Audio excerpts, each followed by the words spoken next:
Bismillahirrahmanirrahim. Assalamualaikum warahmatullahi wabarakatuh.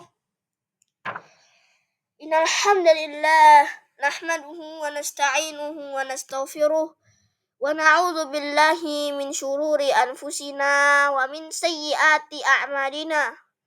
Man yahdihillahu fala mudilla lah wa man yudlil fala hadiyalah. Asyhadu an la ilaha illallah wahdahu la syarika lah wa asyhadu anna Muhammadan abduhu wa rasuluh la nabiyya wa la rasula ba'dah. Allahumma salli wa sallim wa barik ala abdika wa rasulika Muhammadin sallallahu alaihi wa ala alihi wa ashabihi wa man tabi'ahum bi ihsanin ila yaumiddin. Amma ba'd. Kaum muslimin dan muslimah rahimani wa rahimakumullah. Alhamdulillah, Allah Subhanahu wa taala telah mempertemukan kita di dalam kesempatan yang berbahagia ini. Dan insyaallah kali ini kita akan membedah suatu kitab yang ditulis oleh Syekh Muhammad Nasiruddin Al-Albani rahimahullahu taala, yang judul Arabnya adalah Sifatu Salatun Nabi sallallahu alaihi wasallam. Minat takbiri ila taslim ka'annaka taraha. Atau kalau di bahasa Indonesia artinya adalah sifat salat Nabi sallallahu alaihi wasallam dari takbir hingga salam seakan-akan Anda melihatnya. Dan kali ini insyaallah kita akan membahas bab yang pertama yang ditulis oleh beliau adalah menghadap kiblat. Disebutkan di awal babnya, apabila Rasulullah Shallallahu Alaihi Wasallam berdiri untuk sholat, maka beliau menghadap kiblat, baik dalam sholat fardu maupun sholat sunnah.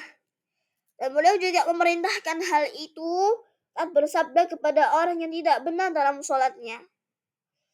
Nabi SAW bersabda, "Idza qumta ila sholati fa asbighil wudu, thumma istaqbilil qiblata fakabbir."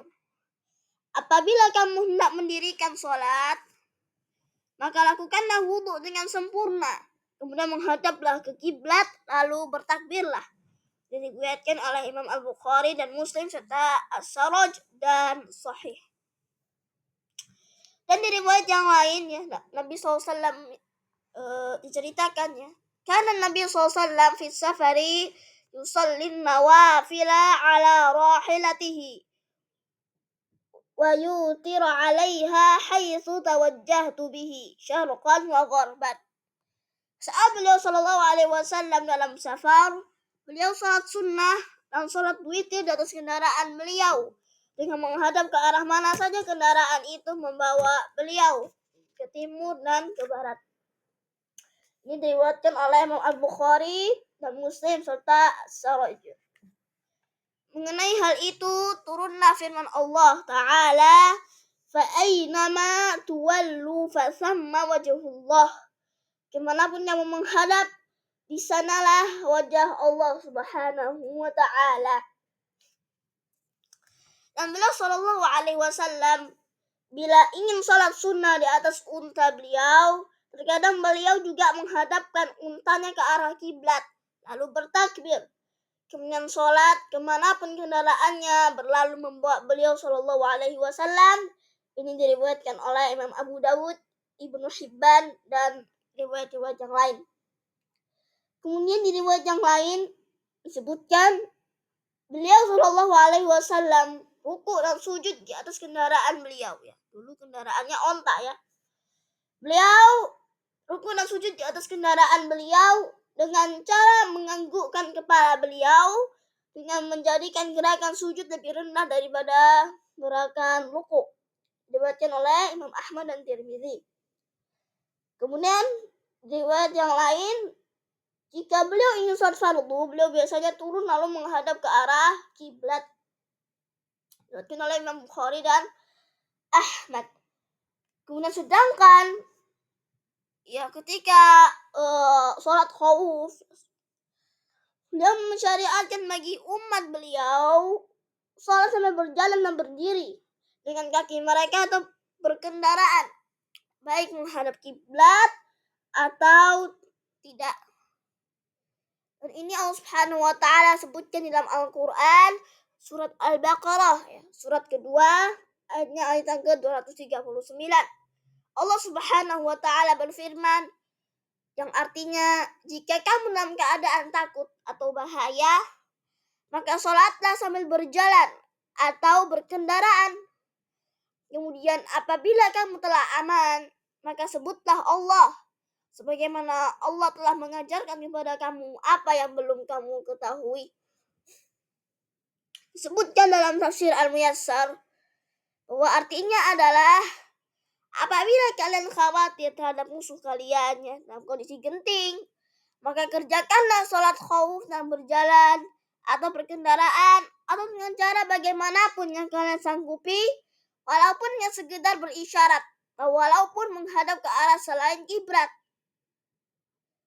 Kemudian apabila rasa takut kalian telah sirna, maka laksanakanlah sholat sebagaimana kalian mengerjakannya dalam aman. Dan ingatlah Allah di dalamnya, dan janganlah kalian menguranginya dari tata cara yang baku. Dan bersyukurlah kepada Allah atas hal-hal yang Allah ajarkan kepada kalian berupa ilmu tentang perkara-perkara ibadah dan hukum-hukum yang kalian tidak punya pengetahuan tentang itu sebelumnya. Baik, kemudian kita lanjutkan dari buku. Dan di hadis yang lain ya, Nabi SAW bersabda, "Idza ikhtalatu fa innama huwa takbiru wal isyaratu bir-ras." Jika mereka sudah saling berbaur dalam pertempuran, maka yang syariatkan dalam sholat hanyalah takbir dan isyarat dengan kepala. Ini diriwayatkan oleh Al-Baihaqi ya. Dan beliau SAW juga bersabda, "Ma bainal masyriqi wal maghribi qiblah." Arah antara tempat terbitnya matahari timur dan terbenamnya barat adalah kiblat. Ini diriwayatkan oleh At-Tirmidzi dan Al-Hakim ya. Dan keduanya menilainya sahih. Dan memang sahih. Kemudian dari Jabir radhiyallahu anhu dia berkata, "Kunna ma'a Rasulillah sallallahu alaihi wasallam fi masirin aw sariyah fa asabana ghaimun fataharrayna wa ikhtalafna fi qiblah fa shalla kullu rajulin minna ala hidah فجعل أحدنا يخط بين يديه لنعلم أمكنتنا فلما أصبحنا نظرناه فإذا نحن صلينا على غير القبلة وذكرنا ذلك للنبي صلى الله عليه وسلم فلم يأمرنا بالعادة وقال قد أجزأت صلاتكم." Kami pernah bersama Rasulullah Shallallahu Alaihi Wasallam di dalam sebuah perjalanan, ya, pasukan kecil, ya, sariyah. Lalu kami ditutupi oleh awan hitam yang pekat. Kami berusaha mencari tahu dan berselisih pendapat tentang arah kiblat. Akhirnya masing-masing kami suatu ikuti arah berdasarkan pendapat masing-masing.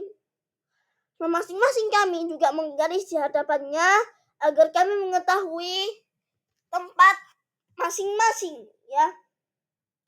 Ketika memasuki pagi hari, kami melihatnya. Ternyata kami sholat bukan ke arah kiblat. Lantas kami melaporkan hal itu kepada Nabi Shallallahu Alaihi Wasallam. Dan beliau Shallallahu Alaihi Wasallam tidak memerintahkan kami agar mengulanginya. Dan beliau hanya bersabda, sholat kalian sudah sah. Ini diriwayatkan oleh Imam Ad-Darqutni, Al-Hakim dan Al-Baihaqi. Ini sahih karena ada riwayat syahid, riwayat pendukung. Baik, ini riwayat yang lain. Beliau Shallallahu Alaihi Wasallam pernah sholat menghadap Baitul Maqdis di awal-awal Islam. Sementara Ka'bah di depan beliau sebelum diturunkannya ayat ini. Qad nara taqalluba wajhika fis sama'. Falanuwalliyannaka qiblatan tardaha fawalli wajhaka syatra Masjidil Haram. Artinya adalah kami melihat wajahmu Muhammad sering menengadah ke langit, maka akan kami palingkan engkau ke kiblat yang engkau senangi, maka hadapkanlah wajahmu ke arah Masjidil Haram. Surat Al-Baqarah ayat 144. Tatkala turun ayat ini, beliau pun menghadap ke arah Ka'bah. Sementara itu, waktu orang-orang yang berada di Quba sedang melaksanakan sholat subuh, tiba-tiba datang seseorang seraya mengabarkan bahwa telah diturunkan kepada Rasulullah SAW Al-Quran malam itu, yang memerintahkan beliau agar menghadap Ka'bah. Karena itu, hendaklah kalian menghadapnya juga. Ketika itu, mereka masih menghadap ke arah Syam. Lalu mereka pun memutar. Atas imam mereka memutar hingga menghadap ke arah Ka'bah bersama mereka. Baik, ini saja bisa kami sampaikan. Mudah-mudahan bermanfaat. Kita tutup dengan doa kafaratul majelis. Subhanakallahumma bihamdika asyhadu an la ilaha illa anta astaghfiruka wa atubu ilaik. Wa sallallahu ala nabiyyina Muhammadin wa ala alihi wa ashabihi wa sallam. Wa akhiru da'wana alhamdulillahi rabbil alamin. Assalamualaikum warahmatullahi wabarakatuh.